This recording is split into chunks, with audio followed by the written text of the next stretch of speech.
бинандагони хабартиҷӣ Русия ихроҷи муҳоҷиронро аз кишвар то 15 июн қатъ кард, гуфт Валентина Казакова, сардори раёсати муҳоҷиратӣ Вазорати корҳои дохилии Русия, зимни як муҳоҷираташ дар сомонаи ВКД. Вай таъкид намуд, ки ин тасним тибқи фармони президенти Федератсияи Русия гирифта шуда, аз 15 март то 15 июн Вазорати корҳои дохилӣ дар бораи депортатсия ва хориҷ кардани муҳоҷирон қарор қабул намекунад. Ӯ ҳамчунин таъкид кард, ки шаҳрвандони хориҷӣ, ки ба Русия омаданду муҳлати ҳуҷҷатҳояшон ба охир расидан дорад, хавотир нашаванд. фаҳмидед, такрор мекунам, агар ҳуҷҷатҳоятон тамом шуда бошадам, хавотир набошед. Ягон хел хавотир накунед. Ҳатто регистратсия ё патент фарқе надорад.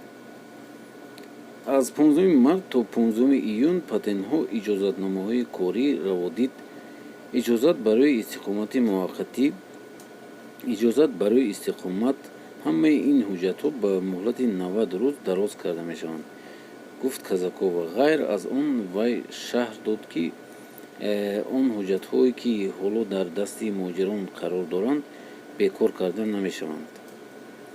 қобили зикр аст, ки дар муддати муқарраршуда корфармоёни Русия метавонанд хориҷиёнро барои кор бидуни ҳуҷҷати иҷозатномаи кор ҷалб кунанд. Яъне бе патент, бе регистратсия ҳам шумо метавонед дар любой ҷо равед, кор мегирад шуморо. ёдрас мешавем, ки 8 апрел сарвазири Русия Михаил Мишустин як қарори ҳукуматро имзо кард, ки ба асоси он муҳлати буду боши шаҳрвандон дар ин кишвар 90 рӯз ба таври автоматически дароз карда шуд. гуфта мешавад, тасмими мазкур барои дастгирии муҳоҷирон дар шароити душворӣ пешомада мебошад. дӯстони азиз, ин буд видеои имрӯзаи мо. чӣ хеле ки шумо фаҳмидед, хеле ҳам нақс шуд. 90 рӯз аз патенту аз ҳамаш халос шудед, аз депортатсиям халос шудед. Ягон кас шуморо намедорад ва депортатсиям намекунад.